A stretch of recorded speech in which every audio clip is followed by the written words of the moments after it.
Good morning or good afternoon, and welcome to this panel about work transformation and class mutation. Thank you all for being here, and thank you to for organizing this conference. It was an hard work.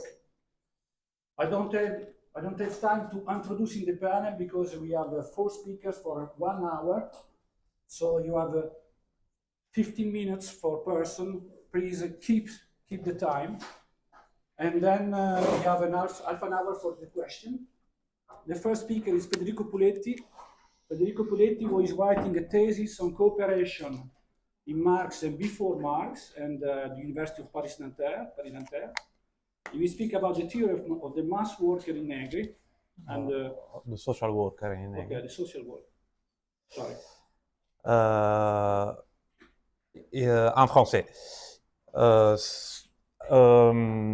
Oui, mon intervention est intitulée Antonio Negri, genèse et développement de la théorie de l'ouvrier social. Donc, à partir des années 70, les transformations du capitalisme global ont profondément redéfini les dynamiques de production et d'exploitation avec une intensité particulière en Italie, où l'intensification des luttes ouvrières mettait en crise le compromis fordiste et bouleversait les équilibres de l'accumulation. Cette conflictualité diffuse introduisait un niveau de désajustement structurel dans les rapports sociaux de production que le capital n'était plus à mesure d'absorber sans compromettre les fondements de sa propre reproduction. C'est à partir de cette dynamique de crise ouverte que s'articule l'objet de cette intervention. Pour comprendre la restructuration des années 70 comme une contre-offensive capitaliste visant à désarticuler les formes de composition politique forgées par les luttes du cycle précédent. Dès la décennie précédente, Mario Tronti avait identifié dans son article « L'usine et la société », la fabrique et la società, ainsi que dans d'autres contributions reprises plus tard dans Opérail et Capitale, une tendance à l'extension du processus de valorisation à l'ensemble du tissu social. Avec la financiarisation et la tertiarisation croissante de l'économie, cette tendance s'accentue, faisant de la sphère de la circulation un nœud crucial de l'accumulation.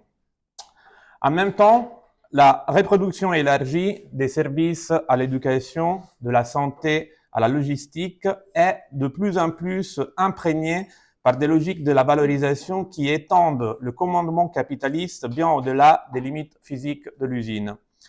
Mon intervention propose de revenir sur ce moment de bascule à travers 2 concepts centraux de la pensée d'Antonio Negri, celui d'ouvrier social et celui du refus du travail, entendu comme autovalorisation prolétaire, afin de réexaminer l'effort déployé par Negri dans les années 70 pour penser la recomposition politique du prolétariat.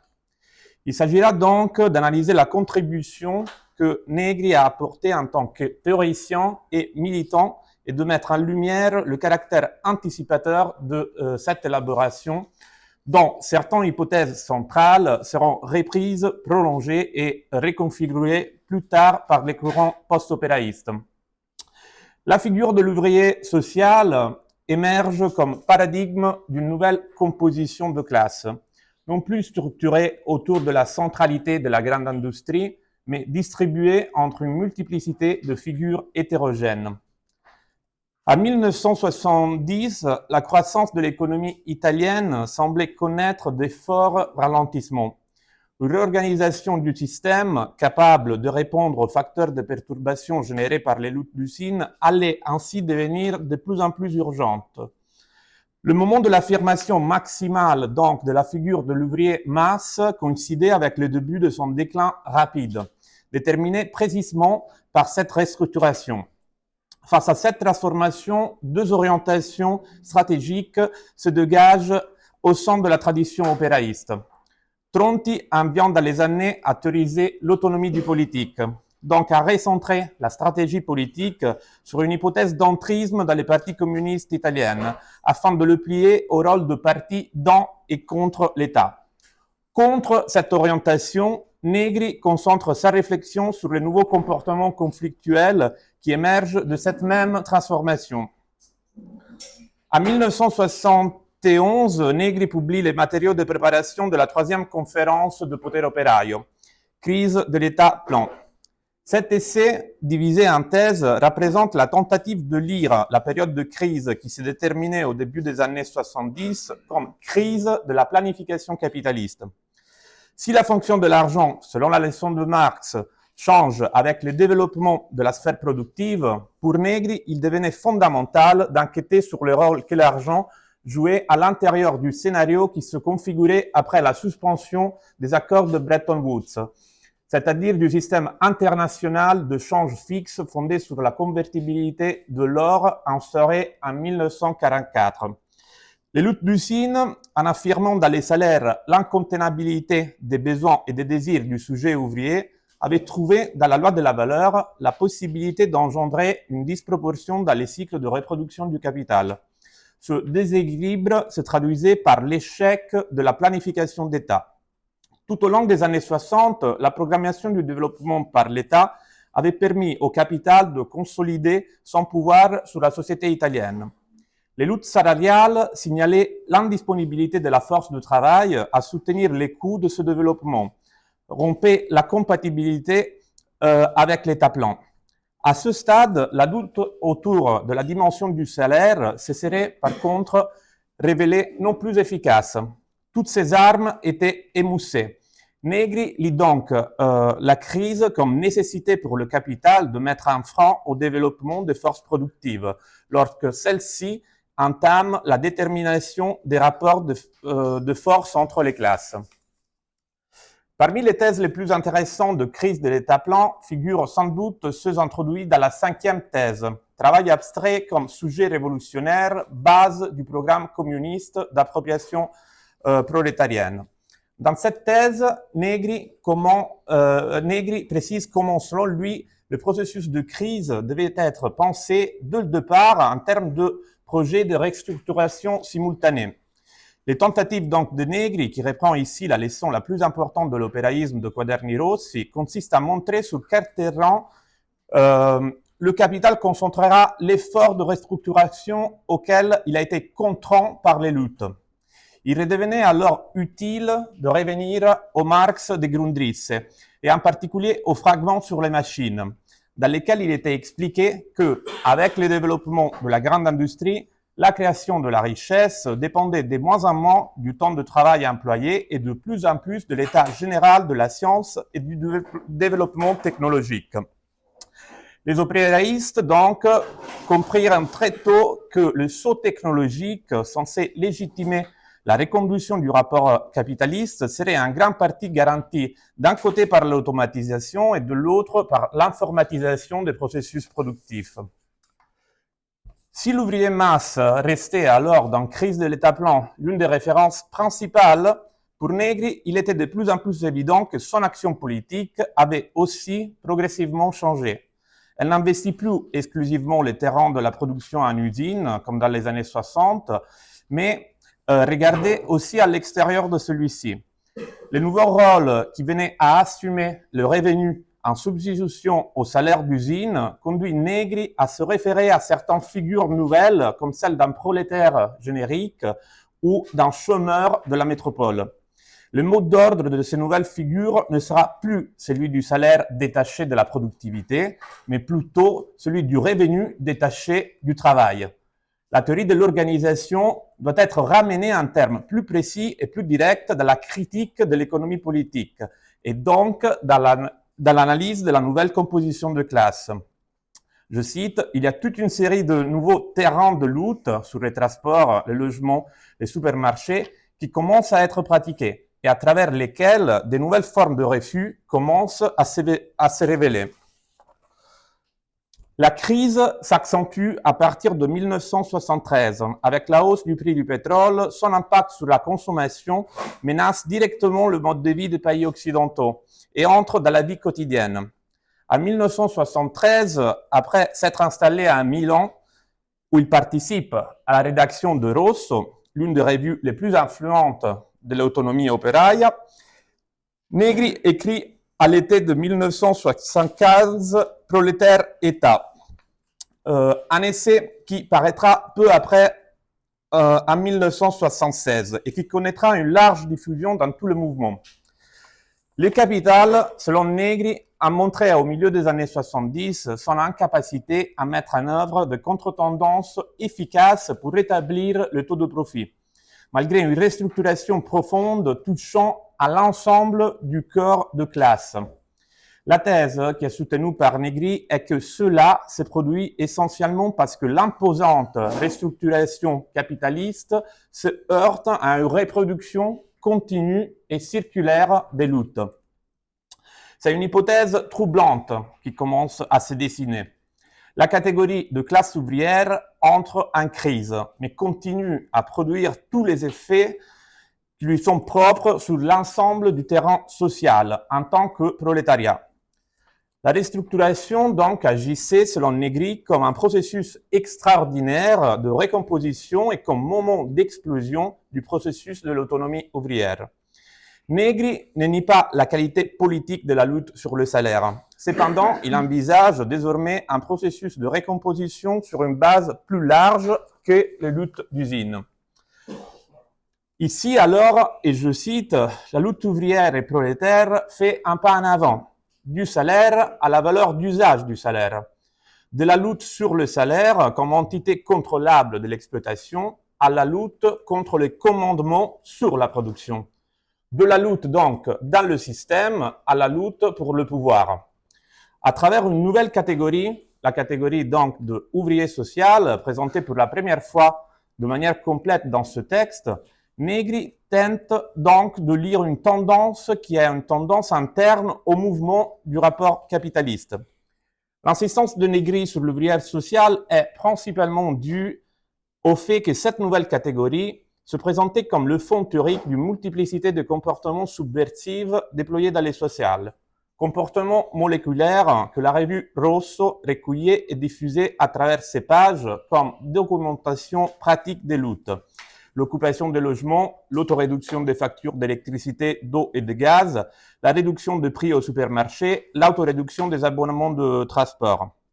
Cette insistance de Negri a été interprétée par certains opéraïstes, et notamment Sergio Bologna, comme une tentative trop hâtive d'inventer une figure sociale différente à laquelle imputer les processus de libération de l'exploitation. Si effectivement les tonalités qui prévalaient dans ce texte de 1976 risquaient d'être dans certains cas excessivement optimistes, on ne peut pas ne pas considérer la capacité qu'aurait eu la théorie de l'ouvrier social d'anticiper les changements qui intéressaient la configuration capitaliste mondiale. Les nouvelles déterminations de la composition de classe apparaissaient déjà dans la différence qualitative établie par les luttes. Si la lutte sur les salaires s'inscrivait encore dans l'horizon et la logique de la valeur d'échange, la centralité acquise par l'ouvrier social ne devait pas être comprise seulement comme un passage vers un nouveau horizon de besoins, mais comme un saut vers un stade dialectique entièrement nouveau. La conscience de classe de l'ouvrier social, du prolétaire, naissait désormais d'un besoin encore plus radical de libération, celui de détruire, selon les paroles de Negri, le rapport salarial. Nous sommes ici, et je cite, à la limite extrême de l'opéraïsme, aurait dit Negri, à propos de cet écrit dans un entretien en 1978. Et nous sommes à cette limite parce que personne ne peut plus penser ne peut plus se permettre de penser avec les vieux outils conceptuels. La subsumption de la circulation dans la production devait être considérée comme l'un des traits distinctifs du capitalisme avancé, au même titre que la centralité que la science et la technologie ont acquis en tant que base productive au sein des nouveaux mécanismes de valorisation. Il fallait alors transposer les dedans et contre des Tronti sur les terrains de la reproduction, au sein de laquelle Negri vérifiait de plus en plus l'effectivité de la constitution d'un sujet prolétaire en subordonné. La reproduction de l'ouvrier ne devait plus coïncider avec celle du capital. Donc, à l'autovalorisation du capital, le sujet prolétaire devait opposer un nouveau type d'autovalorisation, celle de l'ouvrier. Ce que la classe ouvrière ne cède pas au capital, disait Negri, elle le développe comme autovalorisation, c'est-à-dire comme libération de soi-même.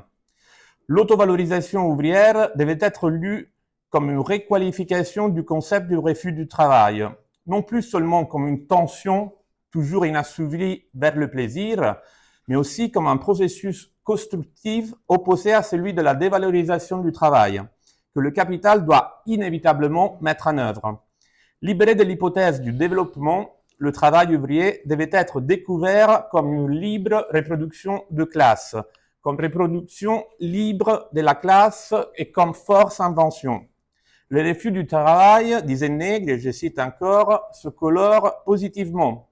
Il déplace, en suivant le développement capitaliste, les terrains de la lutte de la production vers la totalité de la production et de la reproduction sociale. Et ici, il anticipe à nouveau sur le capital en lui imposant non seulement la crise, mais aussi la qualité même de la crise, en articulant celle-ci sur ses propres besoins.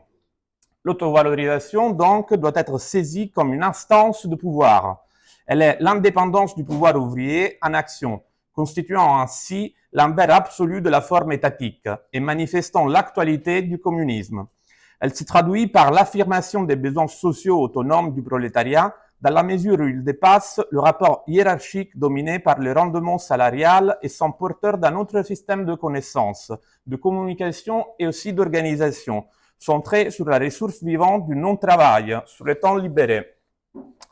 C'est probablement seulement avec le mouvement de 1977 77 que cette nouvelle figure de l'ouvrier social apparaît effectivement sur la scène politique, démontrant que son processus de développement venait à peine de commencer à se déployer. Sa théorie était donc certainement incomplète, mais l'effort de Negri provenait de la conviction que des nouvelles catégories en période d'interrègne ne pouvaient pas se constituer comme simple addition passive d'acquis historiques, mais devaient au contraire chercher à lire le présent à la lumière de l'avenir, en pliant la science aux nécessités de la lutte. Merci.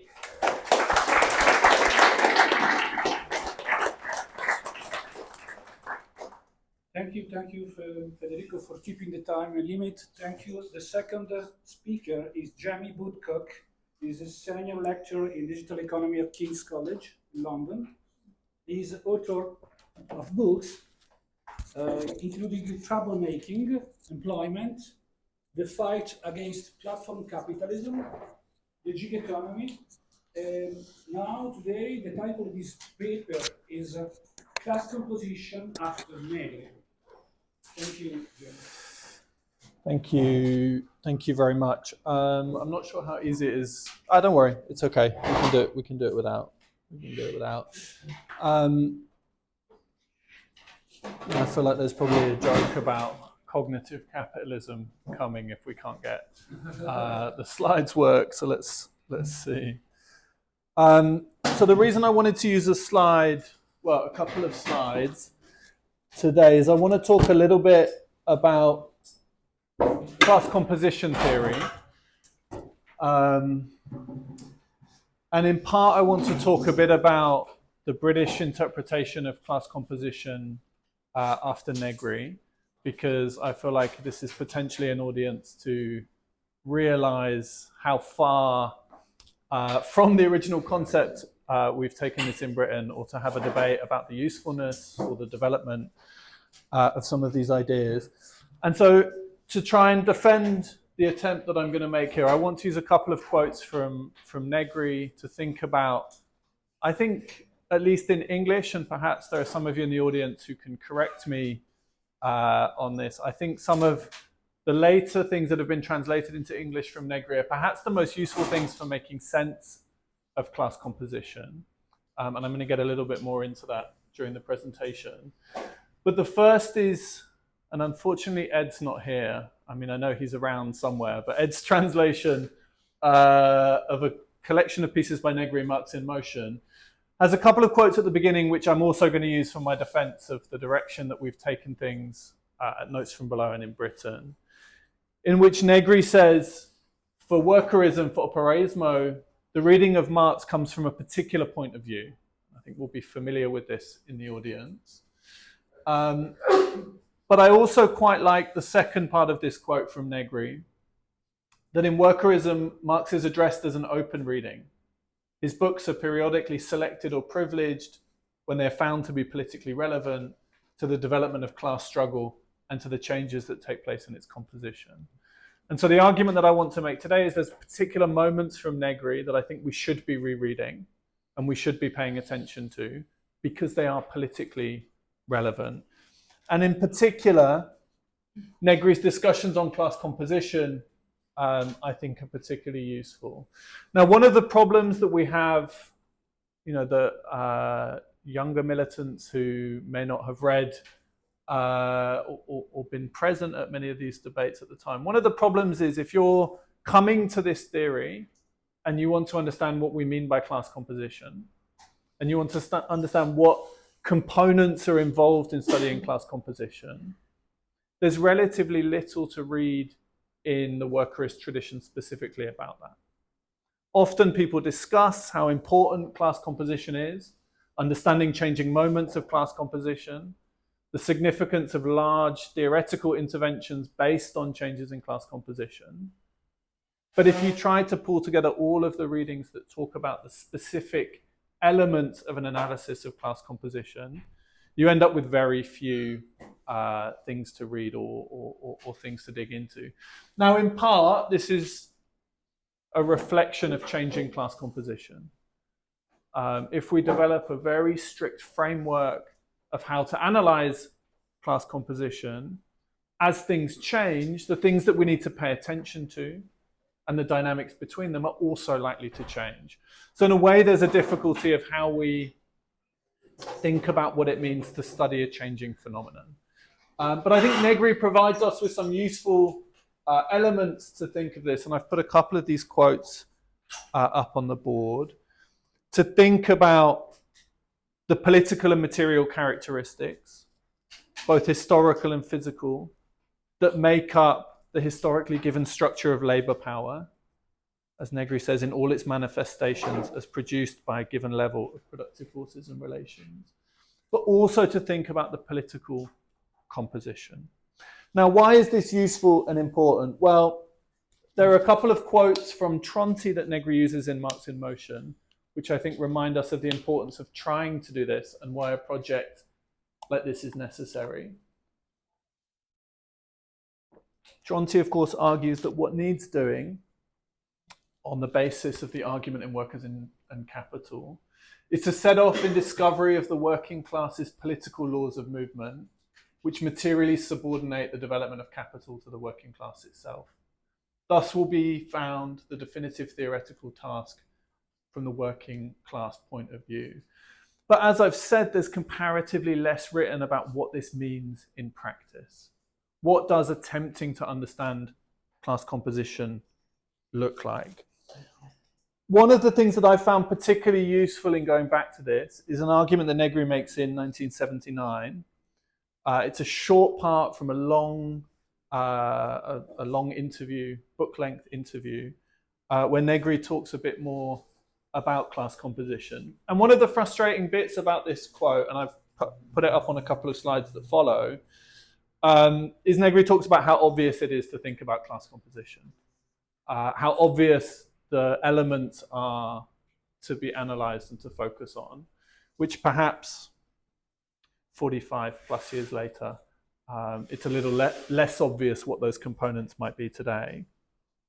But in particular, what I like about the argument that Negri makes here about class composition is connecting it specifically to thinking about class composition, the working class on one side, and thinking about the composition of capital on the other side.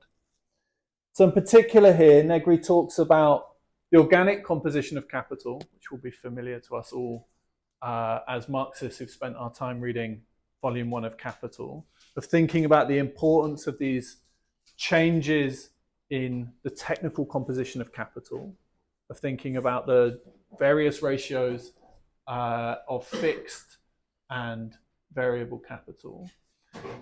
And what Negri argues is that constant capital and variable capital, of course, need to reproduce themselves. we spend a lot of time thinking about the process through which constant capital is reproduced, processes of capital accumulation, the dynamics of capital in the micro and macro level. But we spend comparatively less thinking about how variable capital reproduces itself, of thinking about the composition on the side of workers rather than the composition of capital. And this is where Negri provides more of a definition of what technical composition involves. That we understand the levels of reproduction being historically determined and defined, and that technical composition of the working class is the concept that's formed by these different conditions. The entrance into the workplace, encountering constant capital, being a key part of understanding the technical composition of the working class at different points. Now, all of us have had this experience, or will have this experience, of going into a workplace and trying to understand what dynamics there are at play. What kinds of fixed capital are being used? What kinds of managerial practices there are? The kinds of technology we encounter? And thinking about the ways in which that shapes working class experience at different points. One of the challenges is then thinking about what the relationship is to political composition. That we can't just read off schematically, if only this would make the task much more simple, schematically from the technical composition to argue what the possibilities or limitations of struggle are. And Negri, of course, then talks about the relationship between the political composition of workers and their technical composition. Thinking about the whole range of things that are involved in how workers compose themselves politically, how they struggle, the ways in which technical composition is changed to relate to that. And finishes with a statement that we've tried to take up in some of the research that we've been doing with notes from below, that class composition provides us with the material and political complexity of the figure of the subject. That class composition provides a way, if we think about these different features, to have an understanding of a subject of the worker in a much more, well, as Negri says, complex way, but thinking seriously about the material factors at play. And so the part for the intervention of this talk is to think about how this idea of class composition can be developed today. I think we probably have some agreement on work matters. The technical composition of work is important, at least in some way. That workers' struggle and political composition is important for understanding these dynamics.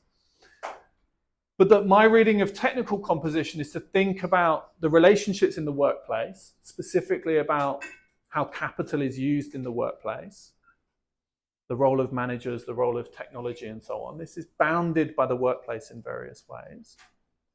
But of course, something happens, or at least hopefully happens, at the end of a shift before we go back into work the following day. And so thinking about how labour power reproduces itself outside of the workplace is a further necessary expansion of how we think about class composition. Not to say that one is more important than the other, but to think about the differences in composition within the context of the workplace. We still think the workplace is important. To then separate out thinking about class composition in terms of dynamics outside of the workplace. And so here in particular, thinking about the role of housing, how caring relationships are organized, the relationship to the state, to oppression, to police forces, to migration, thinking about the whole expanse of social life that happens outside of the workplace, to see that this can have an effect and can be a mediating effect between technical composition and political composition, but can also help us to understand why certain forms of struggle emerge, how they're related to the workplace in different ways, and to broaden out and go beyond only looking at the workplace itself.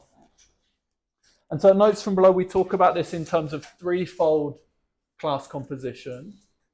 So thinking about technical composition in terms of the way labor power is organized into a workplace, into a working class through the domination of capital, focusing in specifically on what happens within the context of the workplace. Thinking second about social composition, the organization of the working class into a class society more broadly. So focusing out from what happens in the workplace. And in part, this is both about a reappraisal or returning to the importance of the workplace to be able to understand what happens outside of the workplace as having importance too. So trying to think through some of the other innovations in Marxist theory of recent years, thinking about how we can understand social reproduction theory whilst also being concerned with what happens in the workplace and power in the workplace. From these two elements, thinking about how we can understand the relationship to the ways in which workers struggle. Thinking about political composition, the self-organization of the working class into a force for class struggle. And thinking about how these different relationships shape the possibilities and the constraints for working class struggle. To give one example of this, the ways in which people are able to access housing shapes the kinds of struggles they might be prepared to do. If we have stable access to housing, we might be able to engage in longer forms of industrial struggle. If we have more precarious relationships to housing, we have to think about other forms of support and solidarity that can enable people to take part in those kinds of struggles. So what I want to finish on in the remaining couple of minutes, because I'm going to be disciplined. That's very kind, but I have less than that because I've been timing it. Is to return to something that Negri says at the end of Marx in Motion. And I think we might have some discussions over the next 2 days about post-workerism, workerism.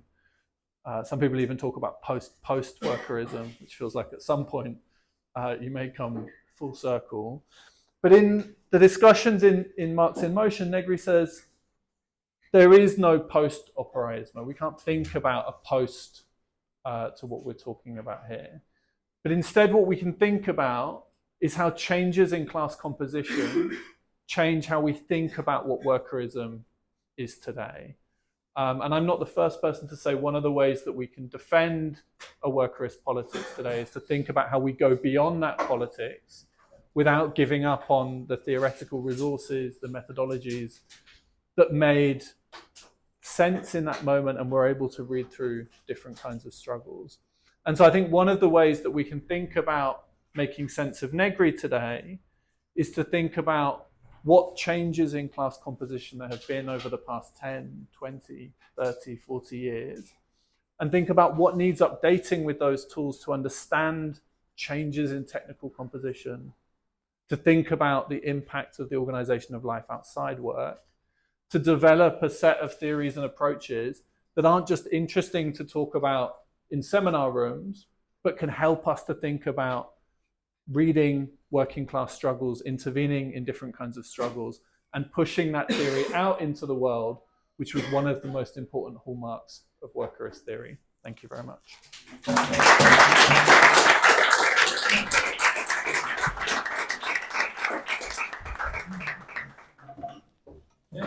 Thank you, Jamie, for this methodological point of view. And the next speaker is Libero MAESANO. Libero is an ancient militant, a co-founder of Potere Operaio. He was involved in Italian political class conflict in the 60s, 70s, and he's software engineer too, computer scientist in the spare time, as you say.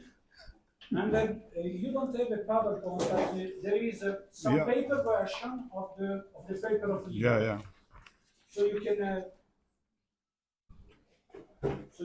I can start. Okay. So my intervention is split in 2 parts. In fact, in the first part, I sketch my view on some essential concepts like class composition. Thanks to Jamie, I will go very fast on this point. technical composition, political composition, labor power, so-called primitive accumulation, techno-economic revolution, capital's plan, and globalization. Well, a lot of things. In the second part, unfold 40 years of the globalization process as an implementation of a capital's plan. At the end, there is no conclusion. I hope that the discussion will give some conclusion. At the end, I'm presenting one slide very quickly the effect on the socio-technical composition in the Western world of the globalization. But class composition, thanks to the notice from below, it is now, it was technical composition with the early operators. Now we can consider that it is social composition, including also not only skills and jobs in the labor process, but also household structure, welfare services, habitat, gender, the national, ethnic, racial, and religious trait. Political composition refer, very simple, refer to informal and formal organization of the working class, collective and individual mass behavior, and political expression. On the socio-technical composition, there are 2 points of view. The capital point of view is looking for sources of division and conflict inside the workforce from the working class point of view, but it is the basis of the political, we call political composition. Class political composition form a grassroots organization, promote and lead insurgency, and exercise pressure on institutional actors. In my opinion, class insurgency is driven by refusal of labor. Refusal of labor, very simply, is rejection of the formal and real subjection to capital. On the other side, class insurgency drives the bargaining, the negotiation of the terms of this formal and real subjection. But class composition can instrumentalize the bargaining process. For example, more salary, less work, which means wage decoupled from work intensity, and equal wage increase for all, which was a demand slogan in Italy in the late 60s. To defeat the working class insurgency, capital shall disarticulate its political composition. Capital has some tactic whips. I don't go in deep because it could be too long. Repression, direct repression, inflation after the 15 August 1971 is compression of salaries a posteriori. Okay. Crisis and war, but it could be too long to but the real strategic weapon is disrupting the class socio-technical composition underlying the current political composition. To disrupt, how to do, is find sources of fresh labor power. Fresh means labor power with no experience in labor and in fighting. Trust this potential workforce in the labor market, the so-called primitive accumulation, transform the production and reproduction cycle at local level with mechanization of labor, at the global level, in what I call techno-economic revolution. I think that the dialectic between socio-technical composition and political composition is the engine of change of capital. What is labor power? Labor power is a specific, peculiar commodity. It's the promise of limited expenditure of specific mind and body capabilities for money. According to Marx, wages determined by historical and moral elements. I mentioned Marx directly. Degree of civilization, I could add the equilibrium of power. There is no other economic determination. The problem is that it is a promise. When the promise, when we are in the shop floor, the promise must be. Donc the efficacy, the length, the intensity of the actual expenditure of labor power in the shop floor are also uniquely determined by the balance of forces. The so-called primitive accumulation is a highly violent process that sources fresh labor power from a population, freeing this population from non-capitalist shackles, preventing by force their non-commodified access to livelihood, and disciplining by force their minds and bodies, establishing an adequate market of subsistence means. This last point is very important. Labor power availability is the unique precondition of the emergence of the capital relationship. There is no technological determinism. I am against any technological determinism. So we have to discuss development of productive force and Okay, what is the techno-economic revolution? It's a radical transformation of the capital production and production cycle, which is propelled by a drastic change in the socio-technical composition of the labor power. It's not the other way, it's this way. This is my definition, of course. No technological determinism, against any technological determinism. At the start of the 70s, the Western working class insurgency, led by mass workers, was out of control. In Italy, for example, chassis hooping in assembly line and 20% absenteeism at the Mirafiori plant, things like that. The capitalist hegemon, which is the USA, and the devil couple Nixon-Kissinger, conceives and implements a capitalist plan. It's what we call conventionally globalization. The concept of capitalist plan was introduced by the operaism. It's different, as I say, I tried to say this morning, it's different from planification. This other thing, I don't, at the time, perhaps in the discussion, we can discuss that. It was, of course, it was introduced by Pansieri, Negri, and Tronti. The three with, of course, difference. I have no time to. The first step of globalization was to find a source of fresh labor power. Why People's Republic of China?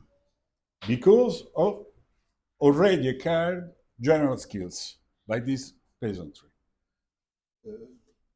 which was the result of the revolution, Chinese Revolution.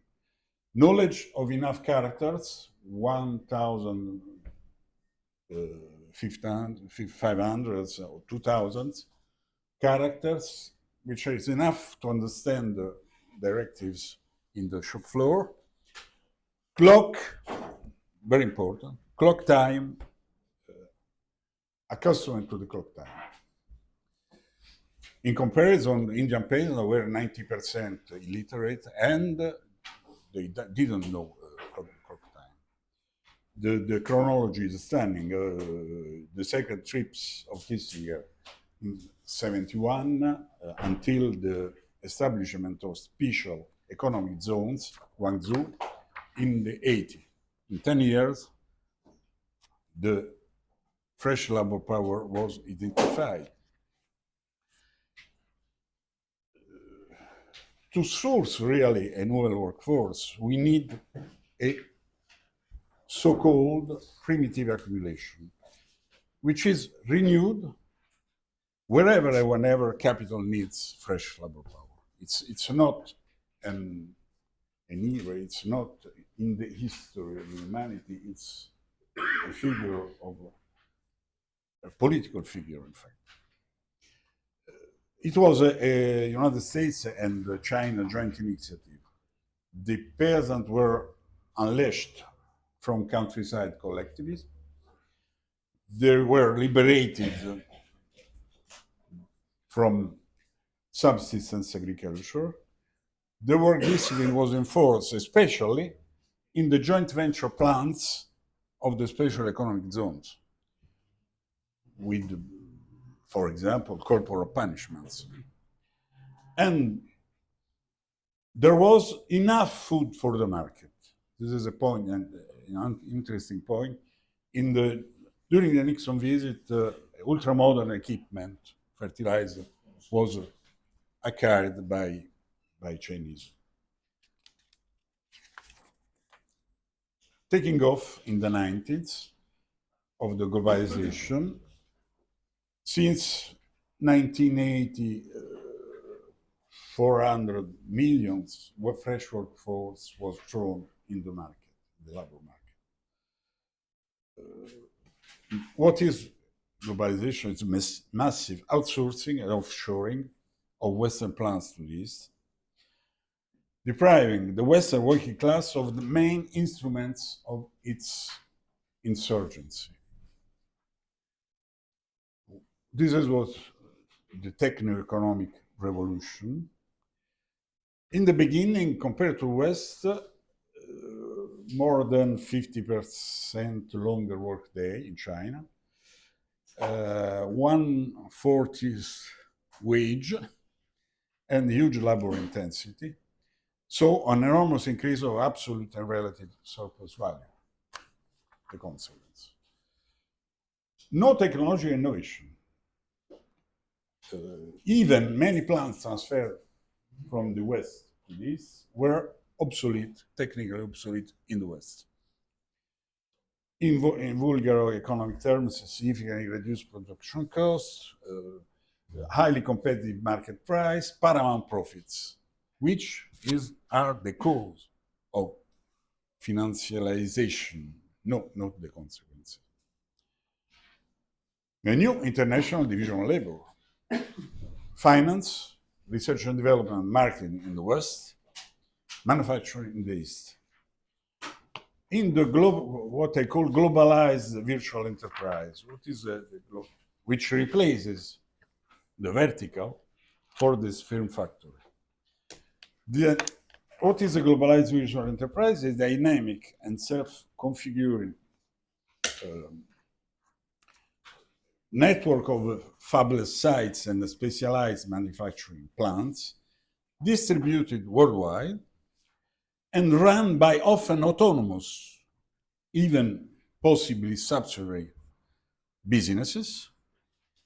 This is enabled and push an exponential deployment of infrastructural technologies, which are financialization, new financial tools for capital drainage and mobility, the capital being extracted from the firm, information technology for communication and coordination of this network, this network, and containerization and multimodality for transport and logistics. What is at the end? No, it's okay. I am one minute. 1 minute. At the end, the Western workforce, the technical composition, for the skills, Carlo Vercellone, I asked to my friend Carlo Vercellone, for there are two kinds of jobs mainly. There are other kinds, but two kinds: logistic labor and linguistic labor. For the logistic labor, I asked to my friend Jamie Woodcock. It is the expert. I don't know very much about linguistic labor. Linguistic labor is applied in the globalized virtual enterprise. Is applied to conception, which is mainly building software.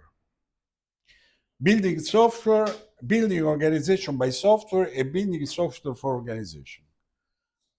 It's coordination, exchange, speech acts, promises, requests, orders, etc. Important thing, they are fictional speech acts because they are not emitted and received by human beings. They are emitted and received by roles in the organization, like actors in a theater piece. Communication, which is at the end producing bullshit. Technical speech, there is a technical definition from American philosopher Frankfurt with the bestseller on bullshit, which is speech intended to persuade without regard from thought, which is the most concise definition of marketing, advertising, promotion, etc. That's true. With the postscriptum, pay attention, generative AI, mechanized linguistic labor. Mechanized software, mechanized exchange of speech acts, mechanized production of bullshit. That's all. In the last page, there are some references. Thank you, Libero. Next and last presentation is Alberto De Nicola, research fellow at the University of Bologna. His research focuses on the sociology of labor, economics, and welfare. And Biagio QUATTROCCHI is an economist, independent researcher, and an activist at ESC in Rome. He has worked on transformation of the productive and labor organization and on new forms of trade, union, and social organization. Biagio and Alberto present a joint intervention. Their title is Welfare Infrastructure and the Struggles of Living Labor. Thank you, Luca. Hello, everyone. This intervention aims to reconsider Negri's account of the transformation of capitalism and the state by situating it within the current historical moment. We can focus in particular on the institutional change in welfare. This choice is not incidental. Reflection on welfare institution is not just a constant theme in Negri's thinking. We want to emphasize that for Negri, welfare is a privileged site where certain dynamics become most visible. First, it is the field where the consolidation of the counterpowers produced by cycles of workers and proletarian struggles is most visible. Secondly, it is the space where the contradiction between the capitalist definition of the common and the common as autonomous social cooperation can be seen. We will first analyze the neoliberal counter-revolution and then the current crisis of the neoliberal political cycle. If we look at the institutional transformation of the welfare state through the lens of the social struggles, a relationship clearly emerges in Negri's thought. One, it is articulated into contemporary and seemingly contradictory forms. On the one hand, the neoliberal counter-revolution has led to a profound crisis in the process of mediation of struggles within the state. This crisis manifests itself in different ways, but can be summarized in the idea that the transformation of the neoliberal state undermines the translatability of the accumulation of social struggles into administrative structure of the state of itself, and more generally, into definition of economic and social policy. From the point of view of class conflict analysis, This crisis of mediation is expressed in the tendency to expel part of the cost of labor force reproduction from the definition of economic policies and from the space directly administered by the state.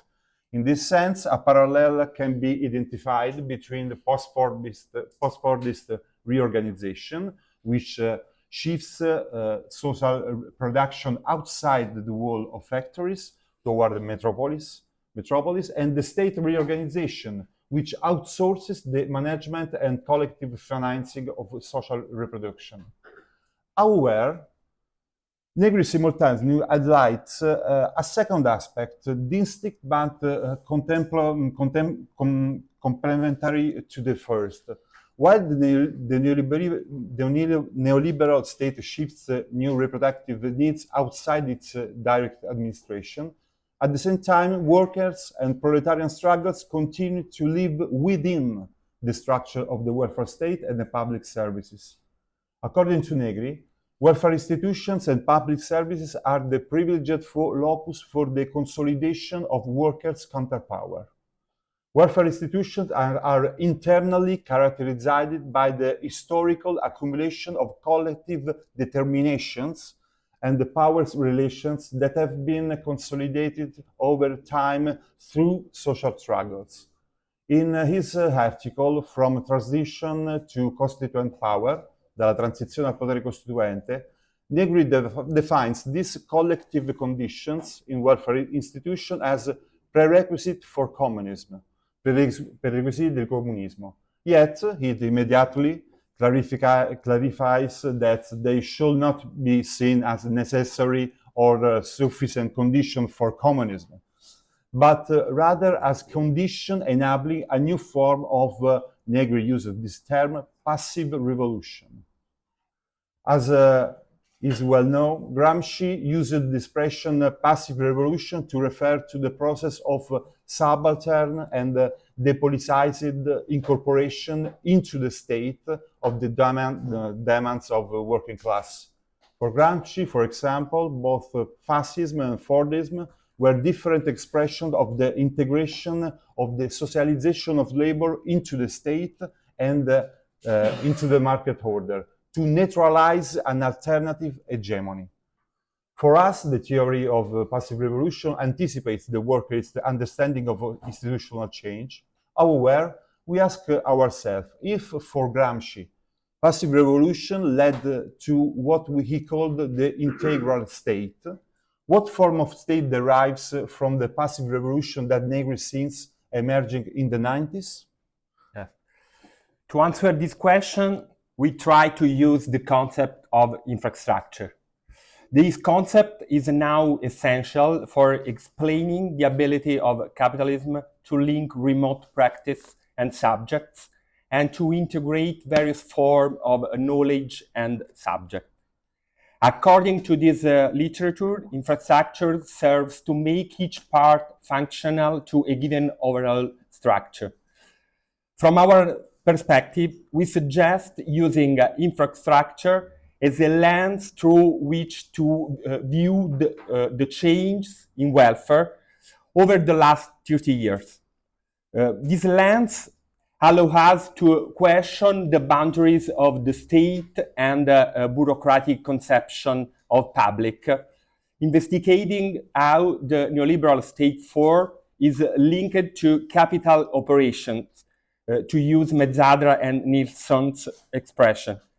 For example, a public hospital depends on a complex network of actors to operate, including government regulatory bodies, private companies handling outsourced service, social cooperatives contract for specific type of care work, financial institution providing advance funding, and labor intermediation agency that secure the necessary workforce.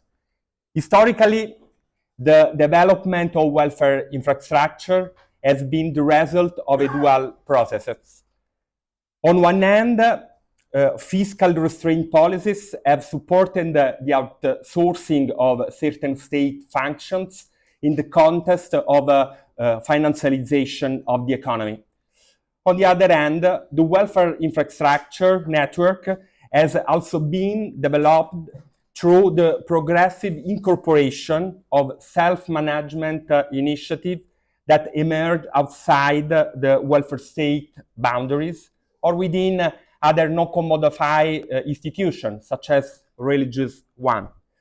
The mechanism of public procurement or other form of legislative and economic mechanism and support the capture of these experiments within the welfare infrastructure networks during various waves. The infrastructural lens help to protect us from interpretation of neoliberalism as a generic retreat of the state in favor of the private sector, showing instead the continuous recomposition between state and private components and highlighting the network form along which the function of the public have unfolded. However, unlike in the academic literature that has addressed this concept, we've seen infrastructures primarily as mediation apparatuses that store and contain the concrete labor and potential living labor produced in the spheres of production and social reproduction. In this sense, the concept of infrastructure allows us to revisit the factory metropolis sequence at the heart of Negri's research from the 19th, adding complexity and extent to it. Infrastructure can in fact be presented as a phase following that, defined by the transition from the centrality of the factory to that of the metropolis. As Negri has shown in several of his works, each transition of form does not replace the others, but incorporates them on a broader plane. In other words, these grand metaphors, factory, metropolis, infrastructure, have the power to represent the way how antagonism changes historically. For us, infrastructure is not mere a socio-technical assemblage. More radically, it is a notion that allows us to demonstrate the tension between the ever-increasing socialization of production and social reproduction, and the ever-increasing vertical integration of capitalist and state power.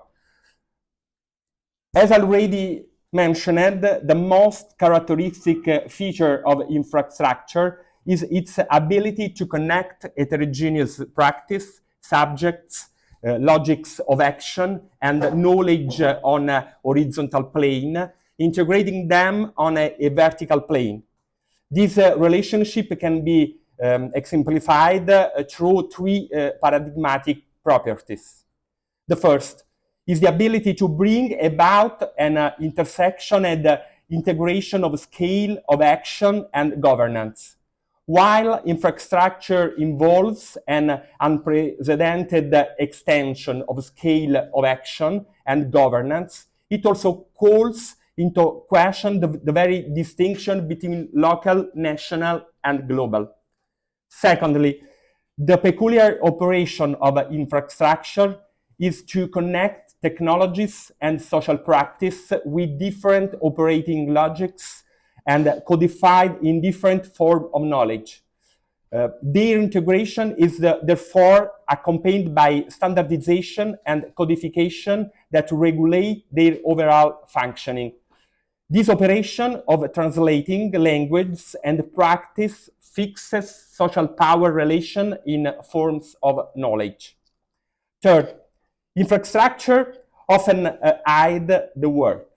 This invisibility continually shifts the boundaries of the labor value between productive and unproductive work. At the same time, it denies the public character, meaning in the case that a particular regime of visibility that makes the functioning of social institutional system contestable, and open to common decision-making. From the illustration of these three perspectives, we can draw some provisional conclusions. Firstly, the greater the extent and depth of welfare infrastructure processes, the more distinction between public, private, and common enters in crisis. This dynamic, which some recent sociological literature has termed the process of hybridization, is now prevalent in welfare system. Social finance and community welfare are two paradigmatic examples of how the common are utilized by capital and the state in the process of hybridization to maximize profits and increase the exploitation of labor and social cooperation. However, as Balibar has demonstrated in relation to the pandemic, the process of hybridization also reveals the coexistence of diverse and incompatible political logics within the public. On the one hand, there is the logic of political action, whereby the political is the direct expression of state sovereignty. Conversely, the public is also the logic of the common, or of social and horizontal solidarity. The second provisional conclusion is that the metaphor of welfare as infrastructure highlights a transformation of cognitive and intellectual labor in two main ways. First, it showed that the capitalist capacity to impose new predictive criteria on the multiverse of work in the sector of social reproduction. From our perspective, rather than leading to a generalized crisis of measure, the multiplication of forms of exploitation that we have observed in the recent years along the welfare network has instead led to a proliferation of forms and technique of value measurement.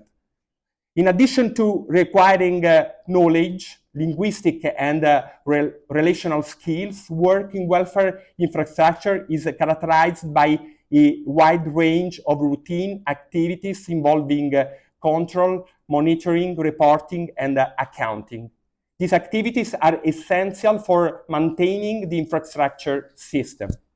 Secondly, in the neoliberal cycle, we have seen the emergence of a new type of work in the social reproduction sector based on the primacy of expertise, which has contributed to neutralizing and obscuring the political dimension of welfare work. Experts in the various welfare sectors are often individuals who, in addition to possessing specialist knowledge, have the task of connecting, translating, and integrating functions carried out at different points in this long administrative chain. However, although their work requires the ability to continuously manage unexpected events, it is mostly carried out within predetermined procedures and criteria. This is not only the consequence of disciplinary mechanism and procedural control of work, but also and above the result of an internal transformation of form of knowledge, which end up orienting the content of work by structuring and orienting operational practice. This is why welfare work often incorporates cognitive schemes that end up delimiting the field of possible action. This reflection leads us, therefore, to the possibility of critically reusing Gramsci's notion of organic intellectual, precisely as a figure capable of connecting and translating in order to contribute molecularly to the production of hegemony. Therefore, as we focus on the tendency toward the cognitivation of work, the use of Gramsci's notion of mass intellectuality allows us to grasp the contradiction between the possibilities of self-valorization of the workforce and one hand, and the growing concentration and alienation of intellectual functions on the other. At this point, we can probably say that while welfare infrastructures have made the development of cognitive productive force possible, they have also served to hold back the autonomous capacity of producers. It is in this sense that we believe it is possible to rethink the passive revolution that we have behind us. C'ho qualche minuto ancora? Okay. The set of dynamics that we have summarized here concern what we can provisionally define as the hegemonic phase of neoliberalism. Today, however, we are seeing a widespread authoritarian and reactionary turn in social and institutional systems, which seem to moving toward a post-hegemonic form. While a full account of this reactionary political cycle lies beyond the scope of this talk, but we will focus on some dynamics that can be related to the points that emerge in our analysis. To describe this process, we use a concept used by Negri in a 2010 article, the concept of refeudalization. Negri adopted this concept from the first book of Capital, in which Marx, in his analysis of primitive accumulation, discusses the return of slavery in certain Central European countries. According to Negri, refeudalization refers to historical situation in which capitalism forces new modes of production to function within old relation of production. We find this idea useful for understanding the tension to which the common as a new mode of production is subjected in the current situation. Refeudalizing the common means, in a first sense, recoding the common as ascriptive property and as exclusive identity. This process is clearly visible in the chauvinistic transformation of welfare policies, in which access to public policies is conditioned by the forms of national, ethnic, and cultural belonging. Secondly, we can see this process in the radicalization of form of discipline and workfare system. In this sense, the neoliberal principle of activation increasingly takes the form of authoritarian coercion to compulsory work exercised directly by the state. It's interesting to note that both of these dynamics can be interpreted as the authoritarian reaction to the general disaffection and escape from work, of which the great resignation or recurring labor supply crisis are nothing more than particular expressions. What we want to show here, however, is that this reactionary twist and this refeudalization are supported by a transformation of the very function of intellectuality, as we will have defined it above. Is the restructuring of the state, the politicized and technocratic figures of expertise is as less, just as the professionalism of the new intellectual figures is an enemy. From the perspective, the current situation in the United States is quite emblematic. The assault on university autonomy, on the so-called deconstruction of the administrative state, is a direct attack on mass intellectuality as a counterpower with the public sector. To conclude, we will point out a few issues.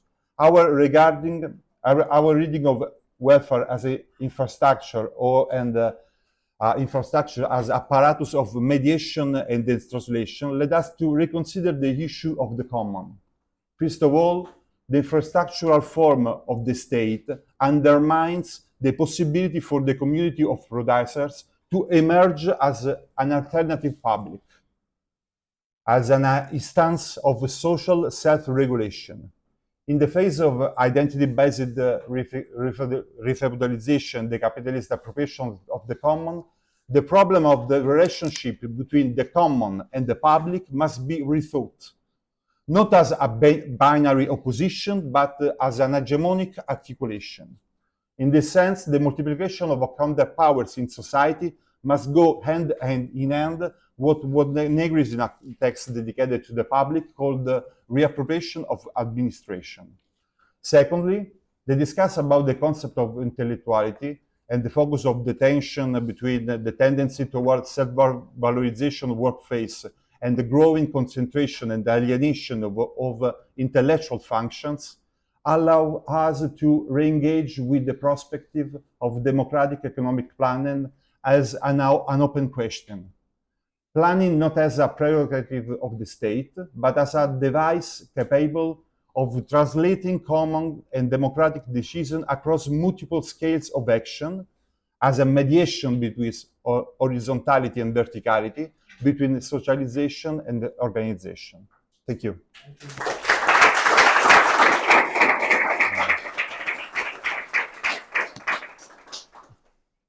Thank you, but we have, I think, about 20 minutes for the debate. So please don't ask very long question and answer to. I have a question for Jenny. I really appreciate your introduction of the concept of class Faticosissimo, faticosissimo legge. The addition of social proposition. My question is, if today we, this separation between technical, social, and political, it's quite bounded.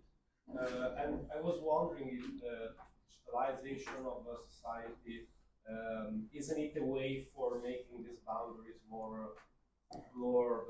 So if maybe we need to go somehow beyond this idea of separate the domains of technical, social, and political to look at possible these trajectories for something new that is emerging.